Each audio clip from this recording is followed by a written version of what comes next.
Hello दोस्तों, स्वागत है आपका हमारे यूट्यूब चैनल में। मैं आदित्य आज आपके समक्ष एक बेहद गंभीर मुद्दा लेकर आने वाला हूँ। दोस्तों, आपने देखा कि बिहार में चुनाव रैली के दौरान नेताओं द्वारा तिरंगे से जूता पोंछ लिया जाता है। क्या ये है मेरे तिरंगे का सम्मान? अगर तिरंगे का सम्मान कर ना सको तो फिर जूते भी मत पोंछो साहब, क्योंकि ये तिरंगा मात्र एक कपड़ा नहीं है, ये पूरे देश का गौरव है। दोस्तों, उसूलों पे यदि आँच आए तो टकराना ज़रूरी है। जो जिंदा हो अगर तो फिर जिंदा नज़र आना ज़रूरी है। दोस्तों, आपके समक्ष ये ऐसी एक कह सकते हैं विपदा आन पड़ी है, जहाँ तिरंगे से कदमों की धूल भी पोंछना गुनाह माना जाता है, वहाँ सत्ता के नशे में चूर चूर नेता झंडे से जूता पोंछ लेते हैं। झंडे से, तिरंगे से नाक पोंछ लिया जाता है माननीय विधायक द्वारा। चलो, जूता तो एक अनपढ़ ने पोंछा था, नेता ने पोंछा था, लेकिन विधायक नाक पोंछता है तिरंगे से। क्या नाक पोंछने के लिए हमारा तिरंगा बना है? दोस्तों, किसी नेता की कुर्सी तिरंगे से ऊपर नहीं हो सकती। किसी नेता की कुर्सी तिरंगे से ऊपर नहीं हो सकती। देशभक्ति सिर्फ भाषणों में नहीं, कर्मों से दिखाई पड़ती है। देशभक्ति सिर्फ दिखावे से नहीं, कर्मों से दिखाई पड़ती है। दोस्तों, आप देखते हैं जो नेता मंच पर तिरंगे को माथे पर सजाते हैं, वही पर्दे के पीछे जूतों से धूल पोंछ लेते हैं। क्या फायदा दिखावा करने से? तिरंगे से जूता पोंछने वाले से देशभक्त की उम्मीद करना रेगिस्तान में पानी ढूंढने जैसा है। नेताजी के लिए तिरंगा सम्मान नहीं, बस जूते साफ करने का कपड़ा है।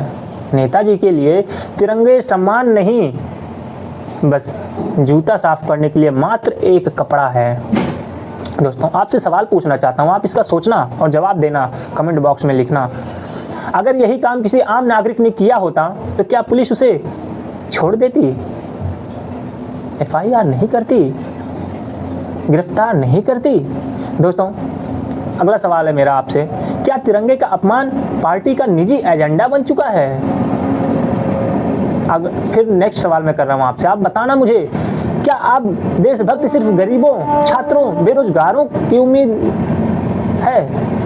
हम केवल गरीब लोगों से ही उम्मीद करें कि हाँ, देशभक्ति का नारा भारत माता की जय, भारत माता की जय, हम लगातार कंटिन्यू भारत माता की जय बोले, हमारे नेता, अनपढ़ नेता तिरंगे से जूता साफ कर ले? साहब, ये बिल्कुल नहीं होगा, कदापि नहीं होने देंगे। हम इस चीज़ को बर्दाश्त भी नहीं करेंगे।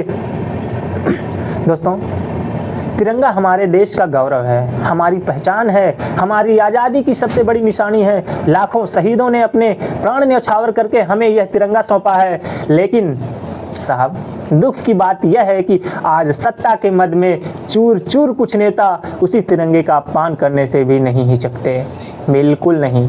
यही नेता जो दिनों रात देशभक्ति देशभक्ति देशभक्ति राष्ट्रभक्ति का नारा लगाते हैं, साहब मौका मिलने पर ये जूता साफ कर लेते हैं।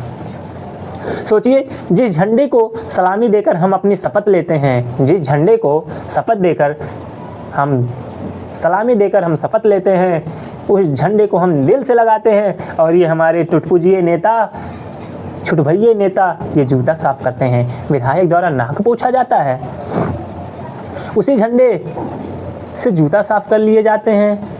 यह केवल एक कपड़े का टुकड़ा नहीं, मतलब तिरंगा केवल एक कपड़े का टुकड़ा नहीं है साहब, तिरंगा केवल एक कपड़े का टुकड़ा नहीं है, यह हमारे देश की आन बान शान है। तिरंगे से जूता पोंछना सिर्फ झंडे का नहीं, बल्कि पूरे देश का अपमान है। 140 करोड़ देशवासियों का अपमान है।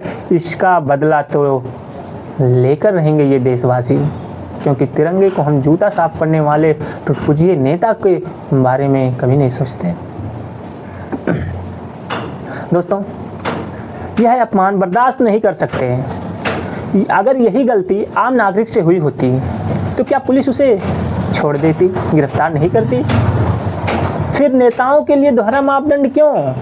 क्या देशभक्ति सिर्फ गरीबों और छात्रों से उम्मीद की जाएगी?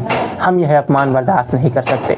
तिरंगे की बेइज्जती करने वाले चाहे किसी भी पार्टी के हों, उन्हें सज़ा मिलनी ही चाहिए, क्योंकि नेता बदलेंगे, सरकारें बदलेंगी, लेकिन तिरंगा कभी ना बदलने वाला है, हमेशा अमर रहने वाला है।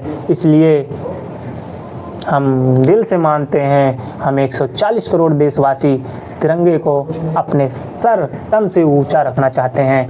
दोस्तों, आप देखें बिहार की रैली में वोट अधिकार यात्रा के दौरान किसी एक भाजपा नेता द्वारा ही आके मंच पर प्रधानमंत्री मोदी जी की मां को गाली दे देता है।